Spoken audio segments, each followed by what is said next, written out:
बचपन से लेकर हमारी मृत्यु तक हमारे साथ जो कुछ भी गलत घटनाएं घटती हैं, जो कुछ भी गलत होता है, वो सब बातें हमारे हृदय पटल पर छप जाती हैं। वो हमें हमेशा याद रहती हैं।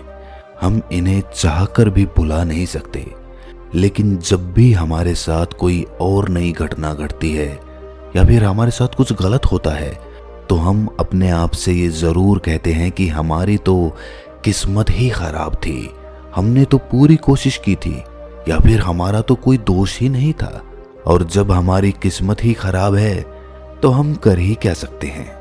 अगर आप भी यही सोचते हैं और यही मानते हैं तो आज की ये कहानी आपके लिए ही है। बहुत समय पहले की बात है। किसी नगरी में एक व्यक्ति रहा करता था। वो अपनी किस्मत को लेकर बहुत रोया करता था। उसे लगता था कि उसकी किस्मत बहुत खराब है और भगवान ने ना जाने क्यों उसकी किस्मत ऐसी लिखी है। एक दिन वो व्यक्ति एक सड़क से होकर गुजर रहा था। तभी उसने देखा कि एक बौद्ध भिक्षु ध्यान में लीन बैठे हुए हैं। वो उन बौद्ध भिक्षु के पास पहुंच गया और उनसे कहने लगा कि हे गुरुवर, क्या आप मेरी मदद कर सकते हैं। इस पर बौद्ध भिक्षु कहते हैं कि बताओ, तुम्हें क्या समस्या है और तुम यहाँ पर क्यों आए हो। वो व्यक्ति बौद्ध भिक्षु से कहता है कि हे गुरुवर, मैं बहुत दुखी हूँ, बहुत परेशान हूँ। मैं जो कुछ भी करता हूँ सब कुछ उल्टा ही हो जाता है। जो कुछ भी करने की कोशिश करता हूँ वो सब खराब हो जाता है। मेरे हाथों द्वारा किया हुआ हर काम पूरी तरह से बिगड़ जाता है। फिर चाहे मैं उस काम को कितनी भी अच्छी तरह से क्यों ना कर लूं, कितना भी मन लगाकर क्यों ना करूं, लेकिन वो काम कभी भी सफल नहीं हो पाता। मेरी किस्मत मेरा साथ ही नहीं देती है। और मैं आज इसीलिए आपके पास आया हूं।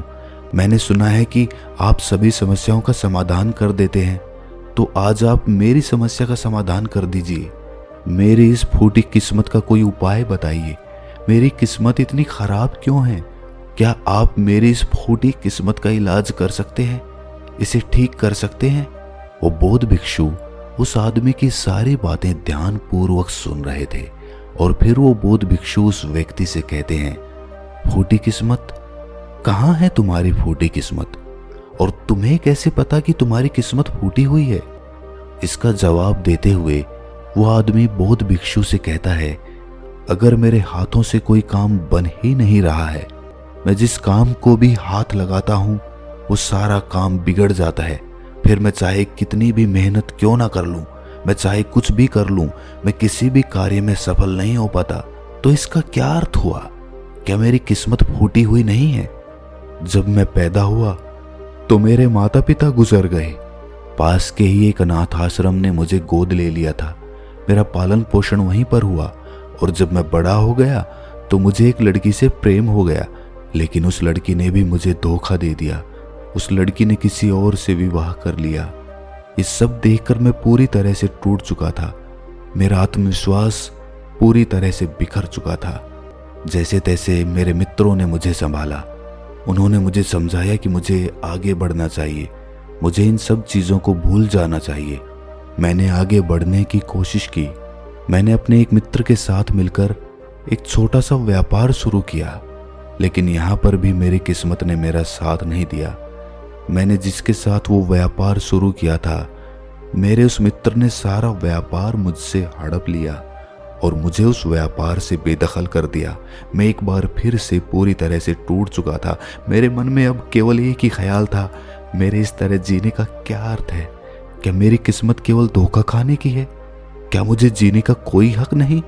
क्या मुझे खुशियां पाने का कोई हक नहीं? क्या मेरी किस्मत फूटी हुई नहीं है? क्या आप मेरी इस किस्मत को ठीक कर सकते हैं? इस पर वो बौद्ध भिक्षु उस आदमी से कहते हैं कि अच्छा ये बात है, तो बताओ कहाँ है तुम्हारी वो फूटी किस्मत? लाओ मुझे दो, मैं उसे अभी ठीक कर देता हूँ और तुम उसे लेकर फिर चले जाना। इस पर वो व्यक्ति कहता है, हे बंते, आप ये कैसी बातें कर रहे हैं? भला मैं अपनी किस्मत आपको कैसे दे सकता हूँ? किस्मत कोई ऐसी चीज तो है ही नहीं कि मैंने निकाली और आपको दे दी। वो तो दिखाई तक नहीं देती है। क्या आप ये बात समझ पा रहे हैं कि आप क्या कह रहे हैं? इस पर उस बौद्ध भिक्षु ने कहा, जब तुम्हें किस्मत दिखाई ही नहीं देती और ना तुम इसे लेकर के घूम सकते हो, तो फिर तुम्हें कैसे पता कि तुम्हारी किस्मत फूटी हुई है? फिर तुम्हें कैसे पता कि तुम्हारी किस्मत खराब है? इस पर वो व्यक्ति कहता है, हे गुरुवर, मेरे साथ सब कुछ हो चुका है, मेरा सब कुछ बर्बाद हो चुका है, उसके बाद भी आप ये कह रहे हैं कि मेरी किस्मत खराब नहीं है? मेरे साथ कभी भी कुछ भी अच्छा नहीं होता। मैं जो कार्य करने जाता हूँ सब कुछ गड़बड़ हो जाता है। अगर मेरी किस्मत सही होती तो मेरे सारे कार्य सफल होते, मुझे अपने व्यापार में भी धोखा नहीं मिलता। तो क्या आपको ये नहीं लगता कि मेरी किस्मत खराब है?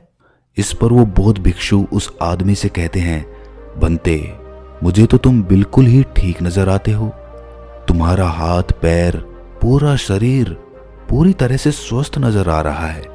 तुम अभी भी ठीक हो, चल फिर रहे हो, जीवन जी रहे हो, सांस ले रहे हो और तुम अभी तक मरे भी नहीं हो। तो फिर तुम्हारी किस्मत कैसे खराब हो सकती है? यदि तुम्हारी किस्मत खराब होती तो तुम बीमार होते, या फिर तुम्हारे शरीर का कोई अंग पूरी तरह से काम नहीं कर रहा होता, या फिर तुम्हारे शरीर का कोई अंग होता ही नहीं, या फिर हो सकता है कि तुम मृत्यु को भी प्राप्त हो जाते। लेकिन जहां तक मैं देख पा रहा हूं ऐसा तो कुछ भी नहीं है। फिर तुम कैसे कह सकते हो कि तुम्हारी किस्मत खराब है? इस बार वो व्यक्ति झल्लाकर बौद्ध भिक्षु से कहता है, हे गुरुवर, लग रहा है आपको मेरी बात समझ में नहीं आ रही है। मैंने आज तक जो भी कार्य करे हैं, उन सभी कार्यों में जो भी पूंजी मैंने लगाई है, वो सब कुछ डूब चुकी है, नष्ट हो चुकी है। और उसके बाद मैंने जो कर्जा लिया था, उस कर्जे का पहाड़ मेरे ऊपर है। सारे कर्जदार मेरे घर खड़े रहते हैं कर्जा लेने के लिए और मुझे धमकियां देते रहते हैं। उन सभी ने मिलकर मेरा घर मुझसे छीन लिया क्योंकि मैं उनका पैसा उन्हें वापस नहीं लौटा सका। और इतना ही नहीं, वो लोग अभी भी मेरे पीछे पड़े हुए हैं कि मैं उनका पैसा लौटा दूं। लेकिन जिस व्यापार में मैंने वो पैसे लगाए थे, वो व्यापार तो किसी और ने हड़प लिया। और जब मैं अपने उस मित्र से पैसे मांगता हूं तो वो भी मुझे पैसे देने से इनकार कर देता है। अब बताइए, मैं उनका कर्जा कैसे लौटाऊं? मैं भला कहाँ जाऊं? अब मेरे पास तो कोई घर भी नहीं बचा। तो फिर इन हालातों में मैं ये कैसे कह सकता हूं कि मेरी किस्मत सही है? इस पर वो बौद्ध भिक्षु उस व्यक्ति से कहते हैं कि अच्छा, ये बात है, इसका मतलब कि समस्या बहुत गंभीर है। तभी वो व्यक्ति कहता है, हाँ बिल्कुल सही, अब आपने बिल्कुल सही समझा है। मैं इस समय बहुत ही दुखी हूँ। मैं अपने जीवन के बहुत बुरे दौर से गुजर रहा हूँ और मेरी हालत अब मेरे काबू में नहीं है। अब आप ही मेरा आखिरी सहारा हैं। कृपया करके मुझे कोई उपाय बताइए। पर वो बौद्ध भिक्षु उस व्यक्ति से फिर कहता है कि ये तो अच्छी बात है कि तुम जीवित हो और तुम्हारी किस्मत अच्छी है कि तुम अपने इन हालातों का सामना करने के लिए जी रहे हो और तुम अपने इस जीवन की समस्याओं का हल भी कर सकते हो। इस पर वो व्यक्ति दुखी मन से कहता है कि हे गुरुवर, लगता है अभी भी आप मेरी बात समझ नहीं पाए। इस पर वो बौद्ध भिक्षु उस व्यक्ति से कहता है कि नहीं, मैं तुम्हारी बात को अच्छी तरह से समझ चुका हूँ, लेकिन तुम मेरी बातों को नहीं समझ पा रहे हो। इतना कहकर वो बौद्ध भिक्षु उस व्यक्ति का हाथ पकड़कर एक नदी के किनारे ले जाते हैं और उस आदमी से कहते हैं कि बंते, इस नदी को ध्यान से देखो, तुम्हें क्या दिखाई दे रहा है? वो आदमी कहता है कि नदी जोरों से बह रही है, इसका बहाव बहुत तेज है। तब वो बौद्ध भिक्षु उस आदमी से कहते हैं कि यदि मैं किसी पेड़ का एक पत्ता इस नदी में गिरा दूं तो वो किस दिशा में बहता हुआ जाएगा? वो आदमी कहता है कि हे गुरुवर, जिस दिशा में नदी बह रही है ठीक उसी दिशा में वो पत्ता भी चला जाएगा। तब वो बौद्ध भिक्षु उस आदमी से कहते हैं कि बिल्कुल सही कहा है तुमने। अब बताओ मुझे कि इस पत्ते की किस्मत किसके हाथों में है? इस पर वो आदमी कहता है, हे गुरुवर, उस पत्ते की किस्मत इस नदी के हाथों में है। वो जहां चाहे इसे बहा कर ले जा सकती है क्योंकि इसका बहाव बहुत तेज है। तब वो बौद्ध भिक्षु मुस्कुराते हुए उस आदमी से कहते हैं, और मान लो कि वो पत्ता सिर्फ मेरे हाथों में ही है और मैं चाहे उसे नदी में फेंकूं या ना फेंकूं, तो बताओ उस पत्ते की किस्मत क्या होगी? इसका जवाब देते हुए वो आदमी कहता है कि इस हिसाब से तो पत्ते की किस्मत आपके हाथों में हुई। आप चाहे तो उसे नदी में फेंक सकते हैं या फिर आप चाहें तो उस पत्ते को कहीं और भी फेंक सकते हैं। इस पर वो बौद्ध भिक्षु मुस्कुराकर उस आदमी से कहते हैं, इस पत्ते की किस्मत ना तो नदी के हाथों में है और ना ही मेरे, क्योंकि मैं चाहे कितनी भी कोशिश कर लूं, यदि एक पत्ता किसी वृक्ष से टूट चुका है तो वो आज नहीं तो कल सूख ही जाएगा। जब तक वो पत्ता किसी पेड़ से जुड़ा हुआ है तब तक उसे भोजन मिल रहा है, ऊर्जा मिल रही है, लेकिन जैसे ही वो पत्ता पेड़ से अलग हो जाता है तो उसे ये सब मिलना बंद हो जाता है। तो अब बताओ उसकी किस्मत अच्छी है या बुरी? तब वो आदमी कहता है कि हे गुरुवर, ऐसे तो उसकी किस्मत बुरी ही है, क्योंकि पेड़ पर रहने पर उसे भोजन और ऊर्जा दोनों ही मिल रहे थे। इस कारण से वो फल फूल रहा था, लेकिन पेड़ से अलग होने के बाद उसे वो भोजन और ऊर्जा प्राप्त नहीं होगी। तभी वो बौद्ध भिक्षु एक डाली से एक पत्ते को तोड़कर कहता है, ये पत्ता मेरे हाथ में है और ये अभी तक सूखा भी नहीं है। इसके अंदर अभी भी ऊर्जा है, भोजन है, जिससे वो अभी भी कुछ कर सकता है। इसमें अभी भी जीवन बाकी है। तभी अचानक जोर की हवा चली और उन गुरुवर के हाथों से वो पत्ता उड़कर थोड़ी दूरी पर जा गिरा। इस पर वो बौद्ध भिक्षु उस आदमी से कहते हैं, तुमने देखा, यदि ये पत्ता अभी तक उस पेड़ से जुड़ा हुआ होता तो उतनी दूर उड़कर कभी नहीं जा पाता।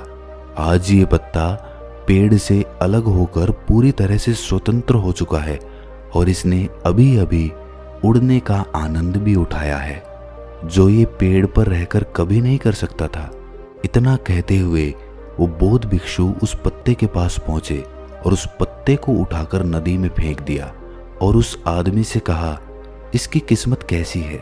इस पर वो आदमी उन बौद्ध भिक्षु से कहता है, अब इसकी किस्मत बहुत अच्छी है, क्योंकि ये अब नदी में तैर रहा है, लेकिन अभी भी ये नदी के बहाव के साथ ही बहता हुआ जाएगा, इसे कोई रोक नहीं सकता।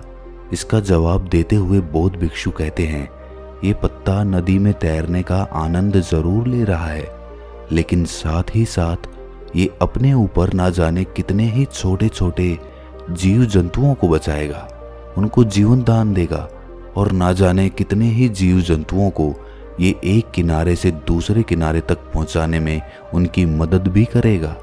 इसके बाद वो बौद्ध भिक्षु फिर से उस आदमी से पूछते हैं कि अब बताओ पत्ते की किस्मत कैसी है? तो वो आदमी कहता है कि हे गुरुवर, अब तो इसकी किस्मत बहुत अच्छी है, क्योंकि ये किसी के काम आ रहा है और ये किसी का जीवन भी बचा रहा है, इसीलिए इसकी किस्मत तो बहुत अच्छी हो गई। पर मेरी किस्मत वो कैसे अच्छी होगी? ये तो आपने कुछ बताया ही नहीं। तब वो बौद्ध भिक्षु उस आदमी से कहते हैं कि मान लो कि तुम्हें इस नदी को पार करना है और तुम नदी में उतरते हो, तो पहले तुम मुझे ये बताओ कि तुम किस दिशा में अच्छी तरह से तैर सकोगे। इस पर वो आदमी जवाब देते हुए कहता है कि गुरुवर, जिस दिशा में नदी बह रही है उसी दिशा में तैरना आसान होगा और मैं उस दिशा में आसानी से तैरता हुआ चला जाऊंगा। उस आदमी की ये बातें सुनकर बौद्ध भिक्षु कहते हैं, और यदि मान लो कि तुम्हें इस नदी के बहाव के विपरीत दिशा में तैरना हो, तब तुम क्या करोगे? क्या तुम्हारी किस्मत तब भी अच्छी होगी? वो आदमी कहता है कि नहीं गुरुवर, तब तो मुझे और ज्यादा मेहनत करनी पड़ेगी, तब मेरी किस्मत भला अच्छी कैसे हो सकती है? उस आदमी का ये जवाब सुनकर वो बौद्ध भिक्षु उस आदमी से कहते हैं, और यदि मान लो कि तुम्हारे हाथ पैर नहीं है और फिर भी मैं तुम्हें कहूं कि तुम इस नदी की विपरीत दिशा में तैरकर अपने लक्ष्य तक पहुंचो, तब तुम्हारे मन में क्या ख्याल आएंगे और तुम्हारी किस्मत कैसी होगी? इस पर वो आदमी कहता है कि हे गुरुवर, अगर मेरे हाथ पैर ही नहीं होंगे तो मैं विपरीत दिशा में तैरकर अपने लक्ष्य तक कैसे पहुंचूंगा? अगर मेरे हाथ पैर सही सलामत होंगे तो हो सकता है कि मैं विपरीत दिशा में तैरकर अपने लक्ष्य तक पहुंच जाऊं, भले ही उसमें समय थोड़ा ज्यादा लगे, लेकिन यदि मेरे हाथ पैर ही नहीं होंगे तो भला मैं कैसे पहुंचूंगा? तो ऐसे में मेरी किस्मत तो और ज्यादा बुरी हो गई। तब वो बौद्ध भिक्षु उस आदमी से कहता है कि अब तुम्हें ये समझ में आया कि तुम्हारी किस्मत अभी भी अच्छी है, पहले भी अच्छी थी और आगे भी अच्छी ही रहेगी। बस तुम्हारे अंदर एक छोटी सी तकलीफ ये है कि जो भी समस्या है जो हमारे सामने आ रही है, उन समस्याओं का तुम सामना नहीं करना चाहते हो। लेकिन जिन समस्याओं को तुम पीछे छोड़कर भागने की कोशिश कर रहे हो, वो समस्याएं तुम्हारे साथ ही चल रही हैं। जैसे कि मान लो यदि इस नदी का बहाव और ज्यादा तेज हो जाए तो तुम्हें इस नदी की विपरीत दिशा में तैरने में कितनी मेहनत करनी पड़ेगी। वो आदमी कहता है, हे महाराज, तब तो मुझे अत्यधिक मेहनत करनी पड़ेगी और मुझे बहुत ज्यादा थकान भी होगी, लेकिन किसी ना किसी तरह मैं अपने लक्ष्य तक पहुंच जाऊंगा। तब वो बौद्ध भिक्षु उस आदमी से पूछता है, अच्छा मान लो नदी का बहाव और भी ज्यादा तेज हो जाए तो क्या तुम नदी की विपरीत दिशा में तैरना पसंद करोगे? वो आदमी कहता है, नहीं नहीं गुरुदेव, मैं तो इस नदी में उतरने का सोचूंगा भी नहीं, विपरीत दिशा में तैरना तो दूर की बात रही। आखिर में अपनी सभी बातों का निचोड़ निकालते हुए वो बौद्ध भिक्षु उस आदमी से कहते हैं कि ठीक उसी प्रकार जब हमारे जीवन में अत्यधिक कठिनाई या अत्यधिक परेशानियां आती हैं जो नदी के तेज बहाव की तरह होती है, और जब हमें ये घेर लेती है तो हमें कुछ भी समझ नहीं आता और हम इनसे भागने की कोशिश करते रहते हैं। हम इनका सामना कभी करना ही नहीं चाहते।